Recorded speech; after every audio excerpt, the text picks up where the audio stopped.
Hello guys, it's a new week. This week I don't really have that much planned. Shocker, like every week, as I said last week, I'm basically looking for a job. So that's been taking up most of my time. And then if I'm not doing that, I'm either reading, which will be the topic of this video, or like, I don't know, playing Apex. Or editing this video, editing reels, editing my YouTube video. Don't even really find the time to like meet up with friends at the moment. Which is annoying. Yesterday I met up with a friend and I don't know, immediately felt bad and I didn't regret it at all and it was great seeing them and I had a great time. But immediately after I looked at the time and I was like, shit. Like I said, recently, like all I've been doing in my free time is read. I'm a pretty slow reader, so it takes a long while for me to like properly read. I don't know, looking at books that I've read so far this year, quite a bit. Very unlike me way to read, which is very sustainable. It's very expensive. Immersive reading. I found that this is my favorite way of reading now because immersive reading is basically listening to the audiobook while you're reading. Especially recently, I found when I read, I would drift a lot and I would have to reread entire chapters really because I was like, I've read this, but I have no idea what just happened. And so with immersive reading, when I do not only hear my voice, in my head kind of, but another person reading the same words that I'm reading, it helps me not drift. But yeah, I've been really enjoying that. I actually found out that in order to read faster, because I'm technically a really slow reader, which this immersive reading also helps me with because I can adjust the speed.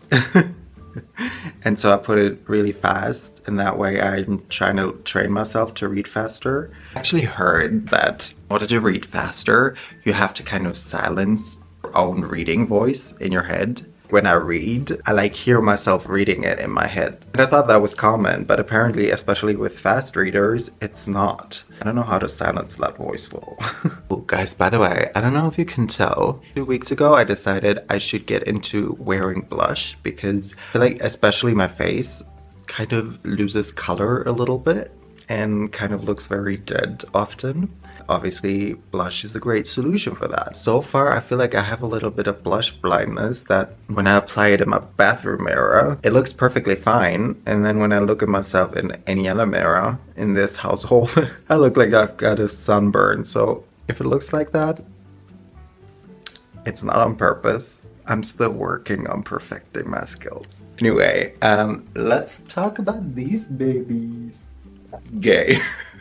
In bold letters. And then I'm thinking of like turning this into a bit of a reading vlog so that we can kind of like read together a little bit. Never mind, I got sick like right after filming this part of the video basically, so now I'm just editing. You'll get a proper vlog again next week. Alrighty, here they all are.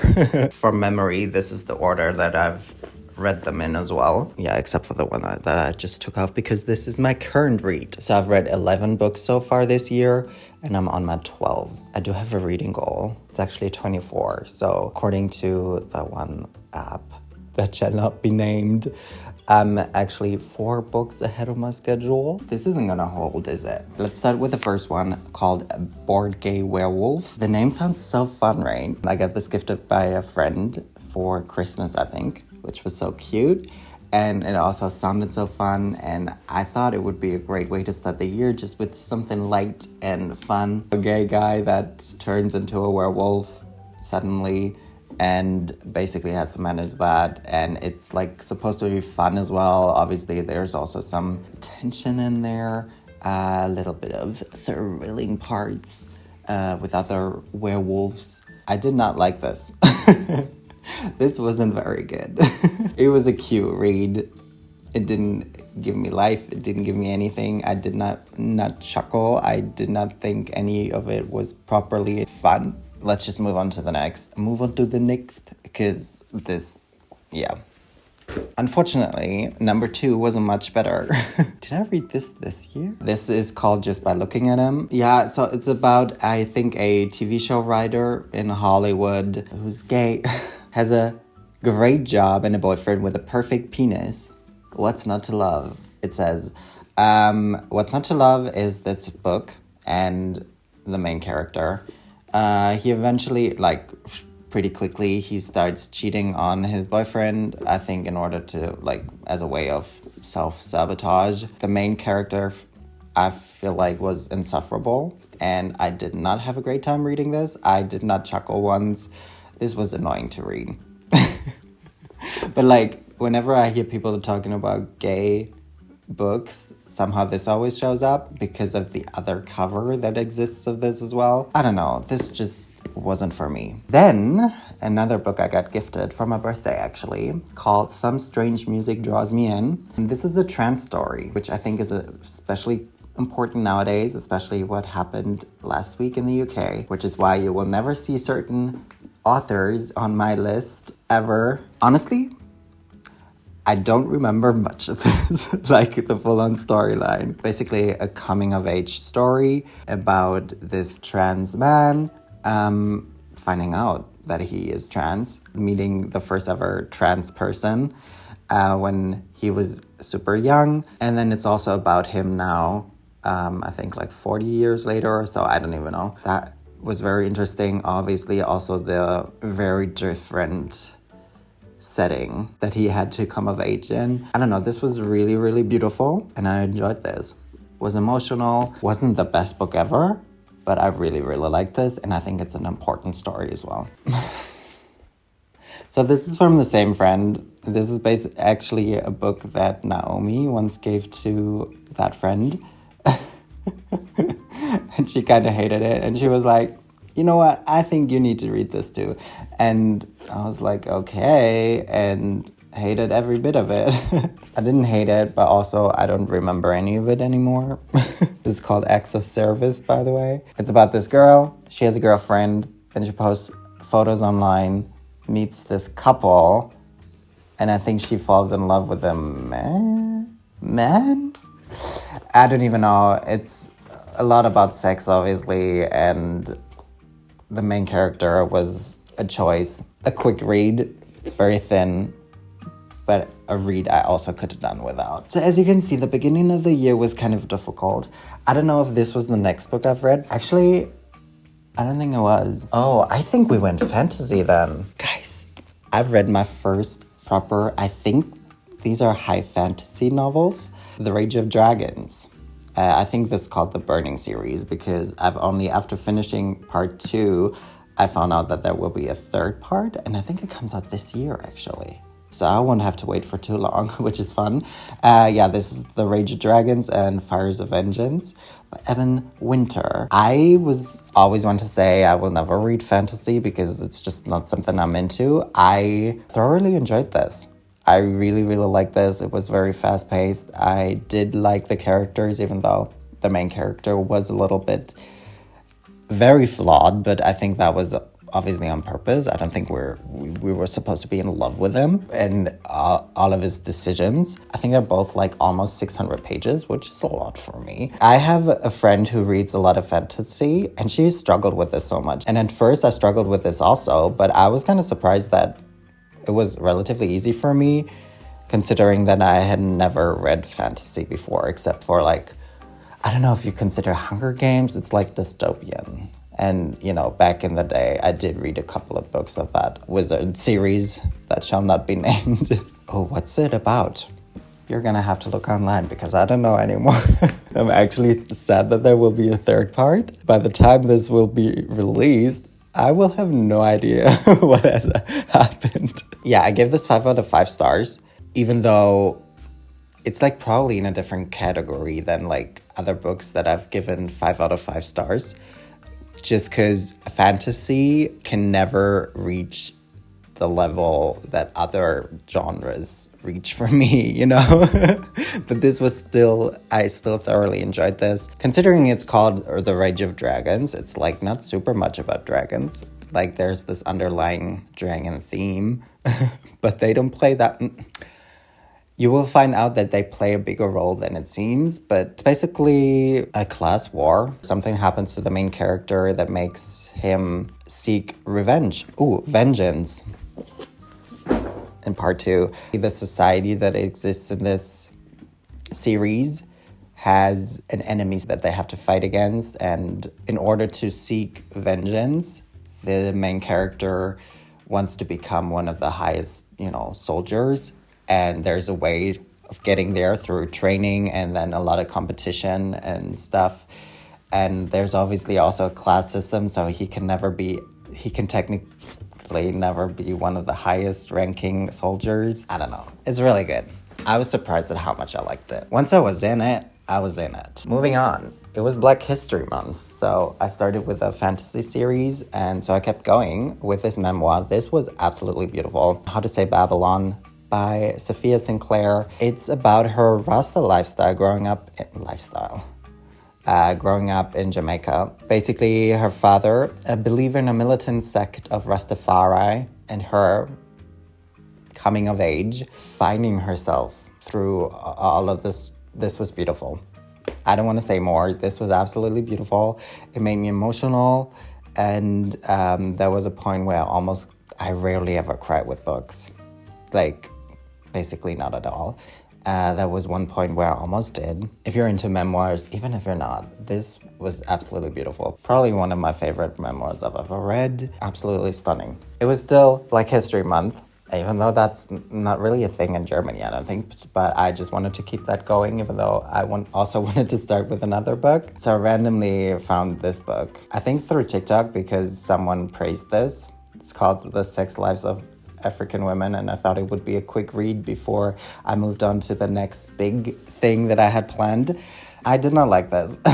I thought this was kind of lazy and I got so bored. So basically, I think the main issue was also that this TikTok made me go into this thinking it's a novel, because I think also it looks like a novel, but it's not. It's just some little short stories about literally the sex lives of a random person, even written in first person. So it makes it seem like that person actually wrote those stories or whatever happened to them. So I'm just like, what did the author do? Because there are like 2 sentences about the story that we're gonna get into next by the author. Then they just recount their stories basically. And I don't know, I got bored. There was no underlying, like, even though it was supposed to be structured, it didn't really feel structured. There was no underlying theme or anything I could take from this. Some stories seemed more interesting than others, but all in all, I was like, I could have done without this read. Did I read this next? I also didn't like this for similar reasons. This is very popular, I think. I've seen it everywhere. I Want to Die, But I Want to Eat Topoki. I think there's also a second part. This is a memoir in a way, but really it's just recordings from therapy sessions from the person. It's basically just dialogue with the therapist, conversations with my therapist. I know it says so, but there's no reflections on them. It's literally just the dialogue. I was like, after 20 pages, I was like, is this all this book has to offer? And it did. I skimmed through the last pages. I read it to the end. I got the point. Don't know what the point was, but I get what the author wanted to say or so. Did not like it. I hated the format, I think. Anyway, moving on. Another very popular book. Finally, I got around to reading Babel. I was so looking forward to this because I actually really want to like R.F. Kuang. I read Yellowface. I also have Poppy War on my TBR. And I think she seems so cute and is such a talented writer and does a lot of research, and that comes through in all of her writing so far that I've read the 2 books now. And I think this is the most popular of our books. I did not like this much. I don't want to be a hater. I really, really appreciated the effort that went into it. I loved the writing. I really loved it, and I think that's why I pushed through also. And also because I was like, there must be a reason why so many people love this. The only point that got interesting to me was when they moved away from Oxford for a little while, because then something happened And finally, there was some like stakes at play, something, you know, exciting. The 400 pages before that, it was just all the same. It was so repetitive to me and boring, and nothing happened really. And that was my issue with them. Also, the characters, I just didn't care for. They all seemed like caricatures a little. I had no one to root for really, because you only really got to know the main character, and he was like unnecessary. I don't know. Like, I don't know what his story really wanted to say. This is supposed to be fantasy. It didn't really feel like fantasy to me, because I feel like the magical system could have been upped a little. Personally, I could go in depth with this. Maybe my issue was also that I've studied languages. All of the information was very like I already know this. Most of this I already know, except that like most of the translations are about Chinese, but like the technicality of it all, I like knew, and then it kept being repeated and repeated, and so I wonder if like you haven't studied languages, is that then more interesting? And do you not see how everything's being repeated over and over again? Again, like a lot of effort, but it was just boring to me. I really, really wanted to love this. I think I gave it like a 3 out of 5, and that's all I can do. I don't mean to be a hater. I could really go in depth, say pros and cons about this book, because there are a lot on each side. But overall, I can just give it more than 3 out of 5, because also I just didn't enjoy the process of reading it. I did love this. I told you guys in last week's video that I started reading this, or that I only had just gotten it in the mail. This was so good. Sunrise on the Reaping. I didn't mind Ballad of the Snake and... Anyway, the previous prequel. But this was just different. This is a Hunger Games novel. I don't know if you know. This is about Haymitch's Games, the second quarter quell. It's just full of action. I don't know, it just felt really good being in Panem again. A big reason why I loved this so much was probably nostalgia, but I don't care, because this was well written. It was always just like very political, this book, but the story is just, this world building is just, I think this will stay with me forever, just in general. And like reading more about this, learning more about the characters that we already know was fascinating and gut-wrenching as well, because of the things that happened, the deaths obviously that you will encounter, witness. I mean, it's about the Hunger Games, so you can imagine. The ending absolutely wrecked me. I still think about this. I mean, I've only just finished it 2 days ago, but I think of it every second, basically. Lovely. Wow. Don't have words. I have a lot of words actually, but this would also be too much for this video. I actually started reading this before Hunger Games, or Sunrise on the Reaping, but I had to put this on halt because I wasn't fully enjoying this, and I just couldn't wait to read the Hunger Games novel. So I put this on halt, pick this back up now. This is Ghosts by Dolly Alderton. It's about a recently single? No, she's just ready to date again. She goes on a Hinge date. Well, it's not a Hinge date. I think it's called Jinx, the app. Anyway, online dating. Meets a guy. He'll probably ghost her. He's been flaky once so far. He'll probably end up being more flaky. Oh, she found her dream job. She finally has her own home. She's met Max, a beguiling romantic hero who has swept her off her feet. This is okay so far. I don't have a lot of thoughts. I'm just reading this without a lot of thoughts going through my head while I'm reading this. Although, before being single, she was with a guy for a very long time, I think. She actually just arranged a meeting with her new guy and the old guy, who's also engaged to another woman now. And that went really weird. I don't know, it got me thinking. They're still close. They had been together for so long, and so they're very important to each other. I don't know, I find it crazy actually to like, after 3 months, introduce them to the old boyfriend to the new boyfriend and vice versa. And obviously it was really weird, especially with the new boyfriend, because some of the things he just didn't know yet, because they've only just started dating. And so that created this weird energy, and I was like, what makes you think that this is a good idea? Like, maybe meet your friends, but like your ex, even if you're like on good terms still, it's just, yeah, that's what I'm struggling with right now. But I think a lot of things are about to go really wrong, and yeah, we'll see about that. These are all the books I've read so far this year. This might be the end of the video, or I'll keep updating you while I read this. I don't know yet. We'll see how this week goes.